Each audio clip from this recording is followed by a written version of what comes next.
আসসালামু আলাইকুম। গতকালকে আমি যে কনটেন্টটা করেছিলাম, সেটা ছিল একজন সাবেক সচিব।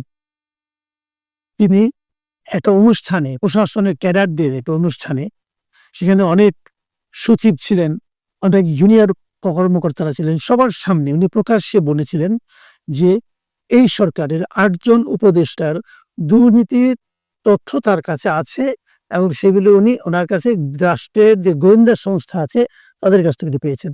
এই ধরনের কথা উনি বলেছিলেন। সেটা নিয়ে আমি কালকে কনটেন্ট করেছিলাম। তখনই আমি জানতাম, আমি এই প্রশ্নটা করেছিলাম। যদি সেটা হয়েই থাকবে, ওনার কাছে যদি ইনফরমেশন থাকে, তাহলে সেই ইনফরমেশনটা উনি দুদককে কেন দিচ্ছেন না? অথবা সরকারকে কেন দিচ্ছেন না? উনি তো একজন পাওয়ারফুল লোক। তাহলে কেন দিচ্ছেন না উনি? না দিয়ে একটা অনুষ্ঠানে কেন বলছেন?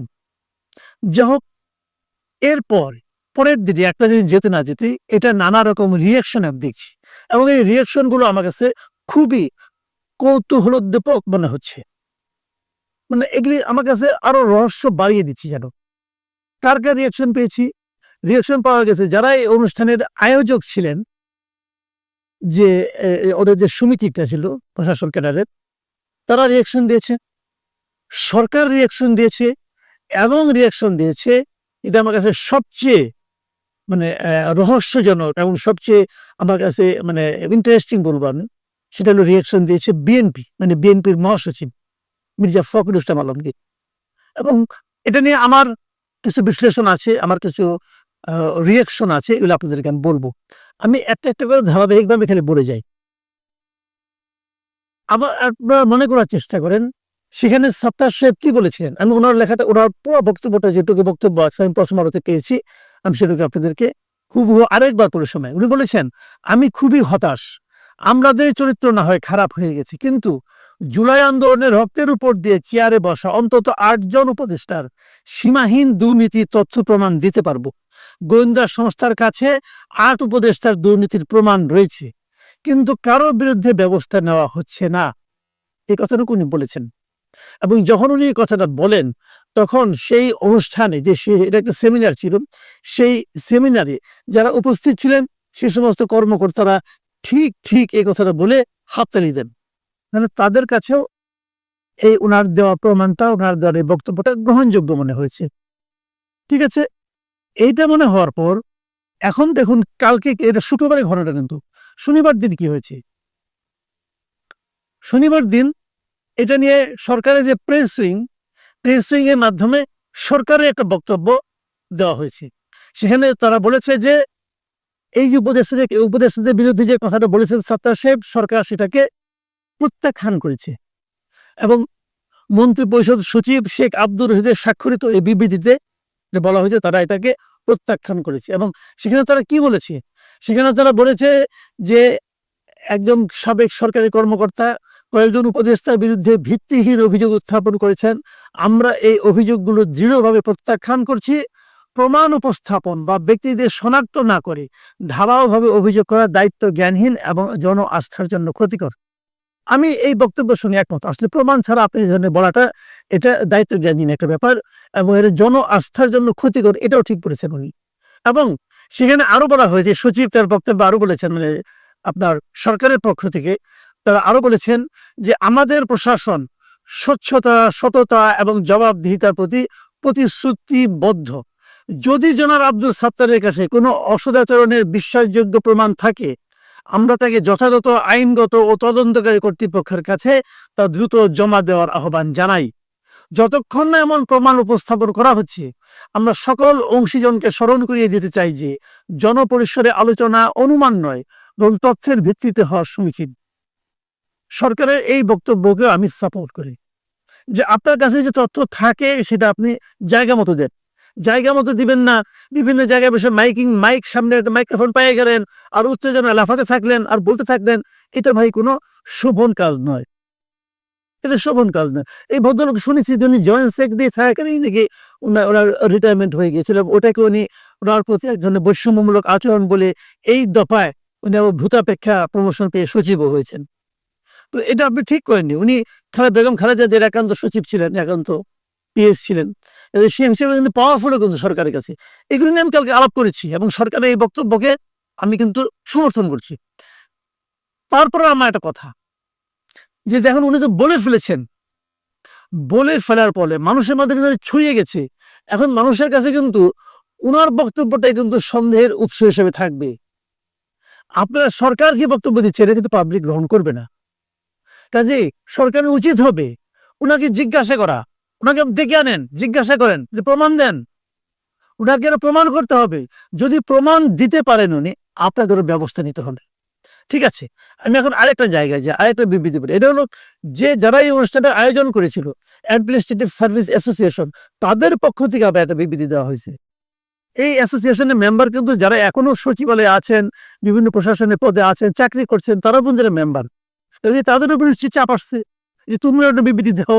তারা একটা বিবৃতি দিয়েছেন এবং সেখানে তারা বলেছেন অনেক কথা, যে আমরা এখানে একটা সেমিনার করছিলাম, এই সেমিনারে যে বিষয়বস্তু ছিল তার বাইরেও পত্রিকাগুলোতে অনেক কিছু প্রকাশিত হয়েছে, ওই সেমিনারের মূল বক্তব্যটা আসে। আর ওই সেমিনারের বক্তব্য আসার দরকার নাই, উনি আবার আমাদেরকে সাংবাদিকও শেখাচ্ছেন। এটা সাংবাদিকরা সেখানে গিয়েছে, তাদের কাছে যে পয়েন্টটা ভালো লেগেছে তারা সেই পয়েন্টে উল্লেখ করবে। আপনার সেমিনারের মূল প্রবন্ধ কি এটা উল্লেখ করতে হবে নাকি? ওই শিখছেন ভাইরা, কোথা থেকে শেখাচ্ছেন? আপনার সেমিনারে বক্তব্য করতে যায় নাই।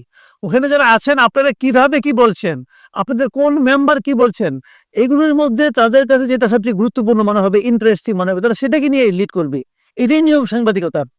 যাও, ওনারা শিখাই থেকে তারপর উনি বলছেন, ওনারা যে কথাটা বলছেন সেটা হলো গিয়ে, সেটা হলো এই অ্যাডমিনিস্ট্রেটিভ সার্ভিস যা আছে এরা আবার সরকারকে একটা সার্টিফিকেট দিয়েছে।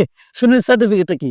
তারা বলছে এই বিবৃতিতে যে বর্তমান অন্তর্বর্তী সরকার দায়িত্ব গ্রহণের পর অনিয়ম ও দুর্নীতির বিরুদ্ধে কঠোর অবস্থান গ্রহণ করেছে। বুঝেন কিন্তু, হ্যাঁ। তারপর তারা বলছে যে অনিয়ম ও দুর্নীতির বিরুদ্ধে শক্ত অবস্থান গ্রহণ করে সর্বোচ্চ আন্তরিকতা দিয়ে কাজ করে যাচ্ছেন। ঠিক তো ভাই? ঠিক। কোথায় পাচ্ছেন আপনি প্রমাণটা? আপনি হাতে প্রমাণ কি? আপনি যে বললেন সর্বোচ্চ আন্তরিকতা দিয়ে তারা কঠোর অবস্থান গ্রহণ করেছে, দুদিন পর যখন সরকার না থাকবে তখন যদি কোনো একজন উপদেষ্টার বিরুদ্ধে কোনো দুর্নীতির অভিযোগ পাওয়া যায়, দুর্নীতির প্রমাণ পাওয়া যায়, তখন এই অ্যাসোসিয়েশনে যারা আছেন সবাইকে ওই মামলা আসামি করা উচিত। আপনি তো সার্টিফিকেট দিয়েছেন। সার্টিফিকেট কি এমনি দিয়েছেন নাকি তাদের কাছে ভালো হওয়ার জন্য দিয়েছেন, নাকি তাদের চাপে পড়ে দিয়েছেন? কোনটা? আমার তো মনে হয় ভালো হওয়ার জন্য দিয়েছেন। যে বলবেন দেখেন স্যার, আপনারা জানেন কে দুর্নীতি করেছে, বলেন দেখেন স্যার আপনি এত দুর্নীতি করা সত্ত্বেও আপনার পক্ষে আমরা কিভাবে কাপড় চোপড় খুলে নামছি। এই যে আপনাদের মন মানসিকতা, মানে এত দ্রুত দিয়ে দেওয়া উচিত। তবে আমার কাছে আমার কাছে যেটা হতাশাজনক মনে হয়েছে, যেটা দেখে আমি সবচেয়ে হতাশ হয়েছি, সেটা হলো মির্জা ফখরুল ইসলাম আলমগীরের যে বক্তব্যটা। মির্জা ফখরুল ইসলাম আলমগীর এই প্রেক্ষিতে একটা অভিমত বক্তব্য করছে। উনি বিবৃতি দিয়েছেন রীতিমতো, ওনার কাছে বিবৃতি চায় নাই, কিন্তু ওনাকে কিছু জিজ্ঞাসা করে নাই। উনি নিজ দায়িত্বে গত শনিবার রাতে গণমাধ্যমে একটা বিবৃতি দিয়েছেন। সেখানে উনি কি বলেছেন? সেখানে উনি বলেছেন যে অন্তর্বর্তী সরকারের উপর নাকি তাদের পূর্ণ আস্থা আছে, অন্তর্বর্তী সরকারের উপদেষ্টাদের সততার উপর ওদের পূর্ণ আস্থা আছে। আপনাদের এই সততার উপর আস্থাটা কি করে তৈরি হলো? তৈরি ভিত্তিটা কি? এই যে একটা ব্ল্যাঙ্ক চেক আপনারা দিয়ে দিলেন, কিভাবে দিলেন? একজন ব্যক্তি বলছে যে ওনার কাছে গোয়েন্দা সংস্থার তথ্য অনুযায়ী উনি 8 জন লোককে দায়ী করলেন। তার একটা ভিত্তি জানাই হলো গোয়েন্দা সংস্থা তথ্য দিতে পারেন আর না পারেন বলেছেন তো। আপনার ভিত্তিটা কি? মির্জা ফখরুল ইসলাম আলমগীর যে বলতেছেন যে ওনাদের সততার উপর আমাদের পূর্ণ আস্থা আছে, এই ভিত্তিটা কি? কিসের উপর ভিত্তি করে আপনি আস্থা রাখছেন? শুনেন মির্জা ফখরুল ইসলাম আলমগীর কি বলেছেন, আমি হুবহু আপনাদের করে শোনাই।